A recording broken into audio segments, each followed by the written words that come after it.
What up, gamers? Fence here, and welcome back to Genshin Impact. So, it's a new day for me to record. Let's go ahead and talk to Zad, which, yeah, there's the quotation marks there. It's not the real one, but I assume that with Ether and Paimon, that this is probably the closest that they can get, say, maybe a goodbye or something. I mean, I know right now we're trying to find, like, who might be the host of the dreams, but I don't know. I'm not sure. I don't think this Zod would be the host. Because I thought she would be, but the real one died. I don't think a clone would be the host. I could be wrong. They might explain it.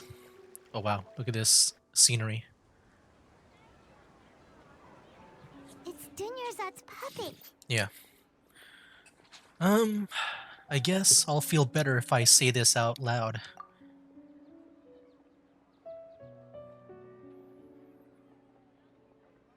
Thank you. Traveler?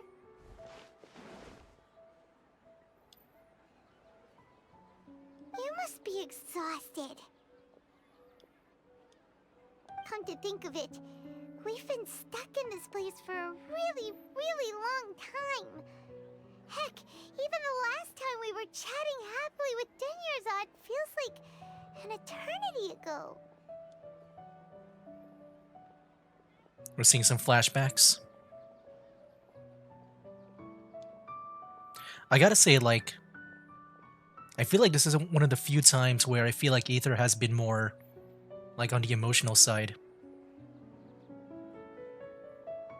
I feel like with even, like, this whole scene here, like, it definitely felt a bit more emotional than, like, around the time, like, when we met with Lumen and stuff. Paimon still remembers when we were sitting here, and the way her eyes sparkled when she talked about Nilu's dance of Sub-Zerus. I can barely recall it now. There will always be frustrations in life, but I know that the point of living is not to leave behind any regrets. Huh?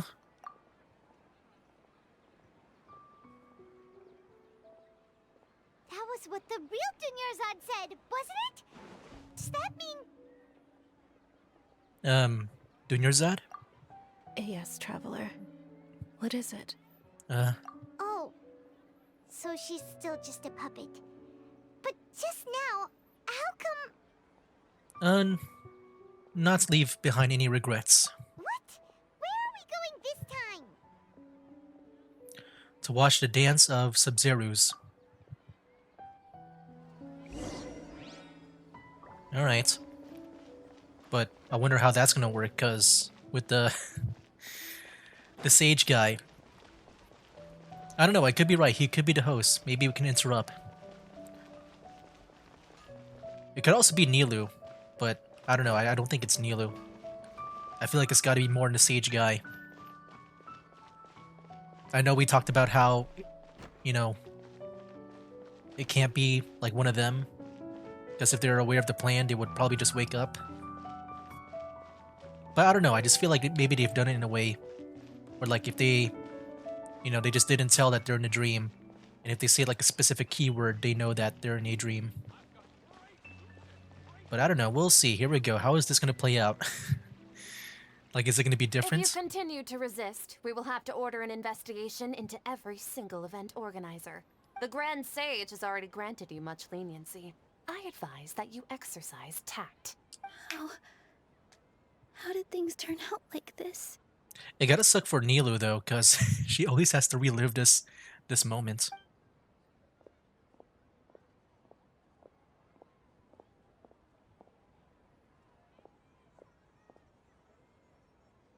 Oh, what the heck? Traveler? You don't have to get involved. He's a sage from the academia. I don't want to drag you into this. It looks like I'm about to challenge him in a duel to, like, the Genius Invocation TCG. Traveler. Oh? Traveler, what the heck are you doing? If you get arrested by the academia, that's another day gone to waste. I mean, I know that with the Traveler, he's been pretty famous as he kept going on his Archon quest journey thing. So I wonder if the Sage knows about us and maybe he'll give it a pass, like this whole festival, since we're kind of like, you know, helping it out. So yeah, what's up with the Grand Sage here? Oh, even the other girls like not speaking too. Wait, they're not reacting. Have they been scared stiff? Hmm. Just like I thought, they're puppets. Okay, I guess that makes sense.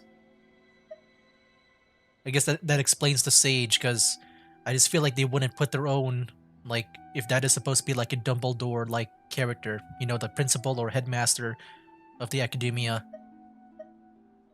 Like, I feel like they wouldn't put them here unless, like, maybe, like I said, they just want to have him wake up from this dream. Oh, of course! If this is the sage's plan, they wouldn't put themselves through this. Yeah, I was wondering about that. So they're just substitutes. Yeah. And now they don't know how to react to this, because I guess it wasn't planned. What is this? What happened to the Grand Sage and his entourage? Hold on a moment. What's up with those flowers? I actually don't know what this means. Like I said, they symbolize the goddess of flowers. It's just a shame that all the real Padisaras went extinct after her death. Yes. The Greater Lord brought forth new Padisaras in memory of the goddess of flowers. But she ultimately could never truly replicate that beautiful shade of purple.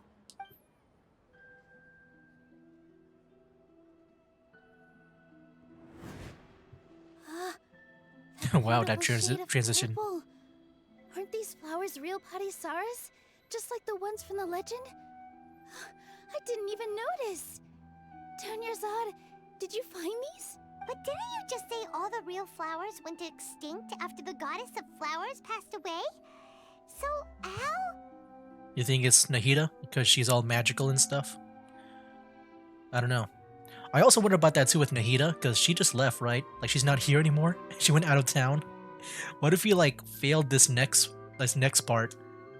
Like, how are we supposed to regain our memories? Because I feel like she was like the main one to give our memories back. Yeah. What's going on here? Oh, maybe she's the. I guess she's the host. Because she would love to see the real flowers, right? Oh, Nilu, close your eyes. Huh? Imagine that the Grand Sage and his entourage are not here in front of you. You guys are acting weird. But okay, I'll try.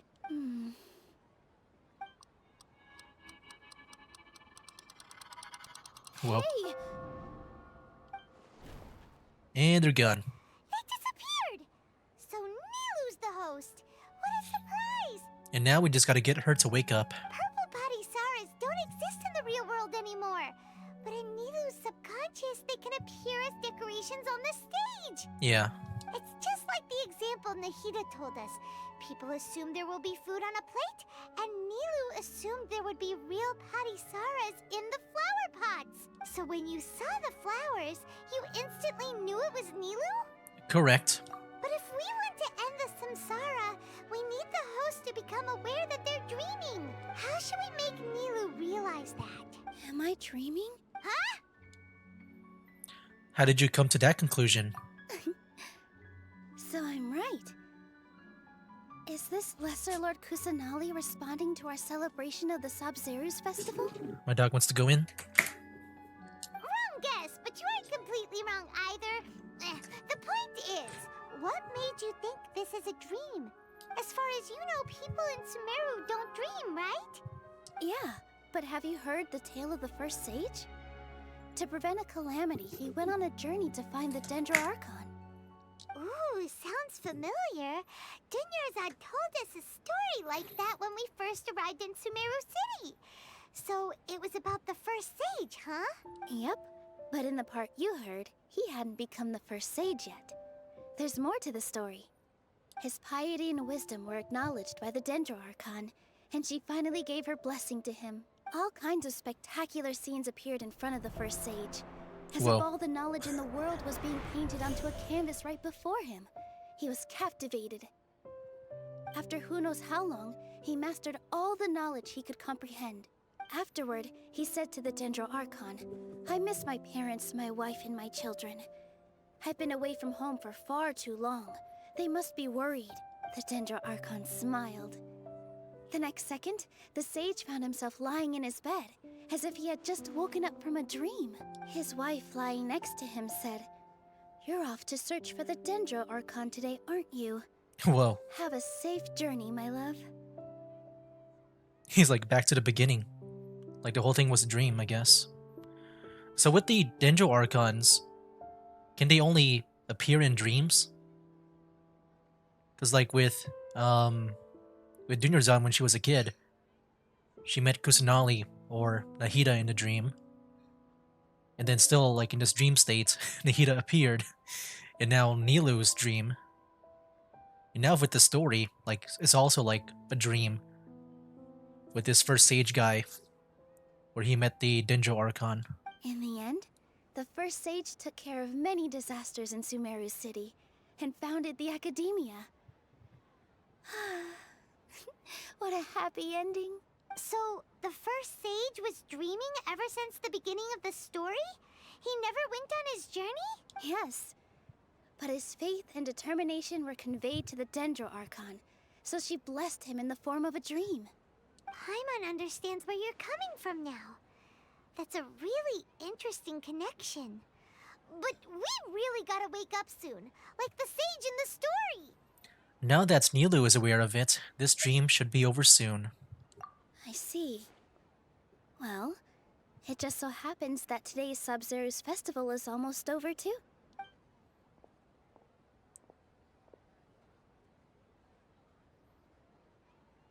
She gonna Since dance? we're in a dream, let's make this final dance of Sub-Zero's as beautiful as we can. Here we go. Yeah, I've been waiting for this a long time for this. So many days. Yeah, please dance to your heart out. All right, cutscene. It kind of reminds me with like Yunjin with her opera. Feel like it's gonna be similar.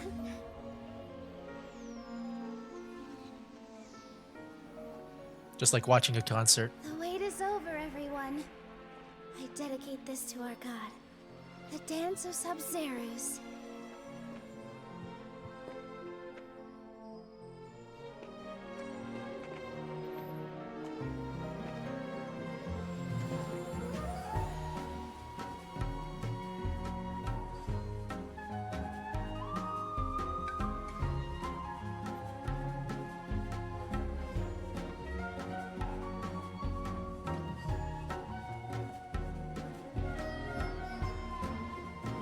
It's very chill music. Whoa, everything is like fading away now. She's waking up.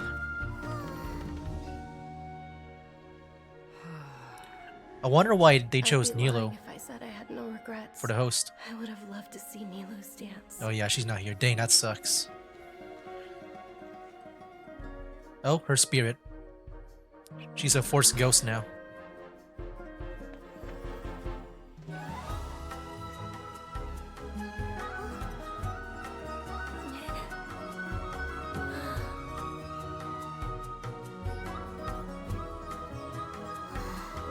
Well, she got her wish. Right before she can rest in peace.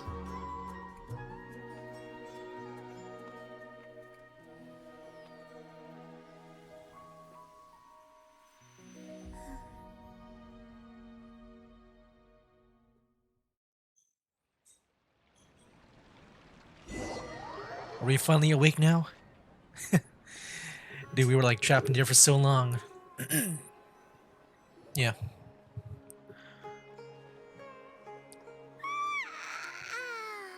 Oh, good Hey. morning, traveler. Oh, Paimon feels like she's been asleep for the longest time. So like, yeah, this is kind of scary. So we know Dunyarzad probably died, right? If you go to her, Like, are we just gonna see a corpse? And it looks like we like so far in this conversation we don't remember our dreams. We just forgot it. Good morning, Paimon. My head hurts. Paimon's head feels super heavy. Did we oversleep? Do you even remember going to sleep last night? I wonder how long we slept though. Like, what was it? Like since we realized or we figured out about the whole repeating stuff. Like they said at least 20 days. Wow, that's almost a month now. Like just imagine like afterwards. Paimon thinks it was after the Sub-Zero's festival. The Sub-Zero's festival! Have we finally escaped from the Sub-Zero Samsara? Hey, I remember now. Yeah, we remember. Quick! Take off your Akasha terminal! At the end of the Dance of Sub-Zeros, I think I saw. Quick, let's go see Dunyarzad. Yeah, screw this freaking terminal, man. Just smash it to pieces. This freaking curse. Oh no, is she dead? That's gonna be like the worst part. She's not in her room. What happened? Let's go to the usual spot. Huh? What usual spot? Where we, you know, usually meet up with her first. I guess. Or do you think... Oh, here. Oh. So I guess in real life, like, we would see her sleep there? Oh, I wasn't sure about, like, why she was in different places. Wait, she woke up? Okay, that's good. Jeez, I thought she really died. I wondered if, like, her dying here, or not dying here, dying in a dream, just meant that she woke up. I thought she really died. Because I know she's got that condition. Well done, Traveler and Paimon. What the heck? That voice is... Oh, do you think that's... I think that's Nahida. The voice. I was about to comment on the voice, but then I realized it could be Nahida in disguise. And also that's why there's a question mark in Catherine. And thank you, Dunyarzad, for organizing the Sub-Zero's festival for me. I'm sorry, who are... Dunyarzad! You're okay! Oh, don't scare us like that! Dunyarzad. Oh, a Traveler Paimon. I have something amazing to tell you. I just had a dream. And I saw Nilu performing the dance of Sub-Zeros. So was the day supposed to be the day of the festival? Wow, that was it, Act 2? Nice. Okay. Oh yeah, there we go, guys. Nice. Can we speak to her? No, only, Catherine. You're actually Nahida, aren't you? Paimon felt like Catherine was acting weird when we met at the Sub-Zero's festival. And... Dunyarzad, Oh. did you save her? Wait, was she...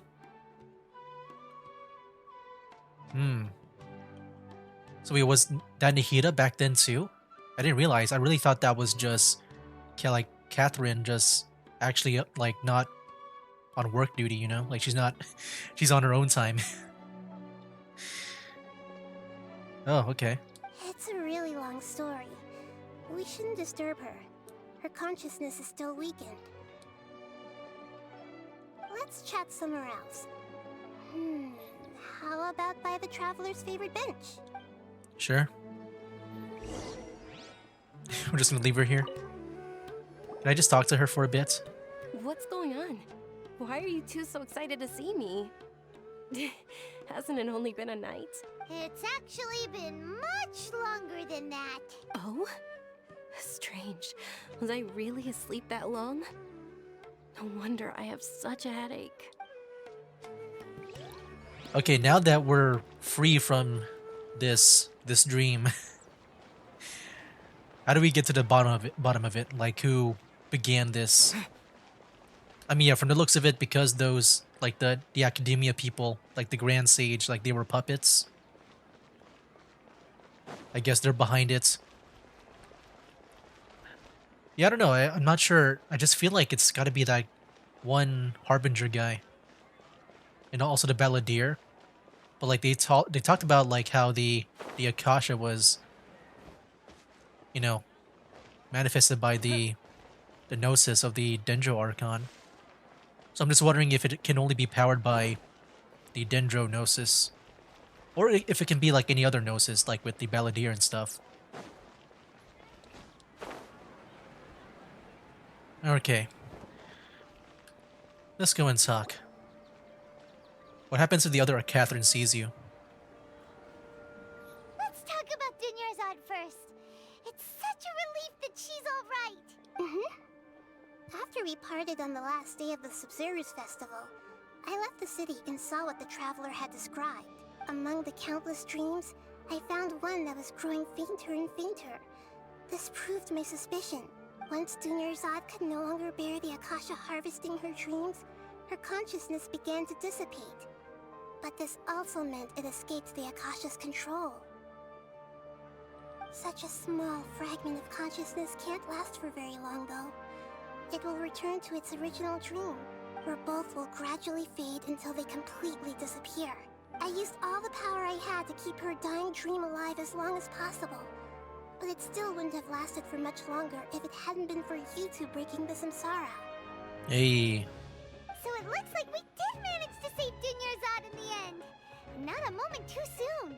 yep, a very happy ending. This is truly a miracle. Huh? Why are you two smiling so happily? I thought you'd be so moved that you'd start crying. I need to spend more time observing human emotions. Both are fine. Everyone reacts differently. All right. You two must have a lot of other questions for me, right? After all, you saved my faithful believer. As your reward, I will answer any and all questions. About what I saw in that dream at the Avidia Forest, this kind of like feels, it kind of feels like that time, at the end of the Archon quest where we can ask a bunch of questions, but this doesn't feel like the end of the Archon quest. Like how we talked to Venti, and then Zhongli, and then Yaimiko to like explain things in the end.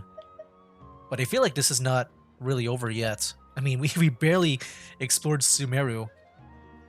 And I feel like we got to explore the Academia at some point, right? I think so. At the Avidia Forest, there was this incense that made the traveler fall unconscious and dream of a huge tree and a red sky. You also heard someone's voice, right? It said world and forget me. Yeah, so you do know! We've been wanting to ask you what that was about, and if the red sky was related to Conria. It seems like the traveler established a connection to Irminsul. That was a message left by Greater Lord Rukkhadevata's residual consciousness in Irminsul. Perhaps her last memory before she died. As you two probably know, Greater Lord Rukkhadevata disappeared after the disaster in Conria. Oh. The timings of these events do line up, so your suspicions are reasonable. A message from Greater Lord Rukkhadevata? We thought it was from King Deshret. King Deshret? That god who died even longer ago? Some present-day desert dwellers still worship him. You probably just heard some of their conspiracies. Okay, so what does the message mean? I still haven't managed to decipher it. Even the Akasha isn't currently capable of doing that. Greater Lord Rukkhadevata's residual consciousness in Irminsul seems to be contaminated with something that has a very dangerous aura to it. Ooh. Many devoted scholars go mad as soon as they connect their consciousness. I've warned the Academia about this many times, but people still keep falling victim to it. Is that what happened to that one guy when we fought with Alhaitham? That one I forgot their group name. The Ain al Akmar. Like their leader. But I believe this is the key to saving Irminsul. That's why I've kept trying to decipher it. So the tree in the vision was Irminsul? Oh, Tainari also said that Irminsul is sick. Is it because of the contaminated consciousness? But even if you can't figure out what that vision was all about, it seems like our search for you was all in vain. The traveler wasn't affected after coming in contact with that consciousness. I've never seen anyone like that. With you here, we may have a chance at deciphering it. No, we must decipher its secrets. I've already eliminated all other factors that might affect Irminsul. This is the only one left. This puzzle has life and death at stake. It could determine Irminsul's fate, as well as Tevat's. Why do you look like Catherine? To be accurate, I'm using the Akasha as a medium to occupy Catherine's consciousness. Oh, How did you do that? yeah. Poor Catherine. Does this mean you can also occupy other people's consciousnesses? Theoretically, I can enter anyone's mind as long as they're wearing their Akasha terminal. Oh, wow. The Akasha is the legacy of Greater Lord Rukkhadevata. As Lesser Lord Kusanali and the first Akasha terminal, my consciousness has always been linked to the Akasha. The first Akasha terminal. So she's a terminal too? I've always respected my people's free will, so I've never actually occupied their consciousness. When necessary, I just borrow this bionic Snezhnayan puppet. She's talking about Catherine? Bionic Snezhnayan puppets. Hold on. Did we just learn some deep, dark secret? So Catherine is... No wonder Paimon felt something was off about her. Yeah, bionic. I guess that explains why there's so many different Catherines, I guess. What about your own body? Why do you need to borrow other people's? Don't you And a live puppet in the too. sanctuary of Surasthana? That story begins a long time ago. After Greater Lord Rukkhadevata disappeared, the sages found my newly born self and took me back to Sumeru. At that time, I was young and weak. The sages kept me in the sanctuary of Surasthana, ostensibly for the sake of protecting me.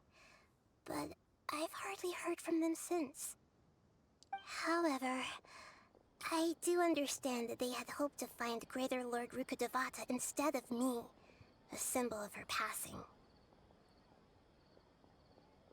So, the sages basically put their new Archon under house arrest? How dare they! Why don't you teach them a lesson, Nahida? In some ways, they aren't wrong.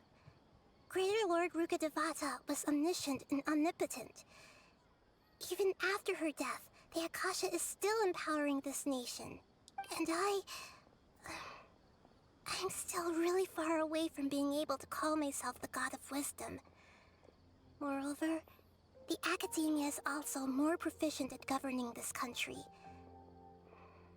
My existence has little meaning. To me, you're already an excellent Archon. Yeah, you got a lot of believers. Just look at the Sub-Zero's festival. Everyone who showed up truly loves you. Thank you for the kind words. But I honestly don't need physical freedom as long as I can connect my consciousness to the Akasha. Trying to find a way to save Irminsul is my life's mission and top priority. I will work on that, and try to live up to being a deity in the meantime.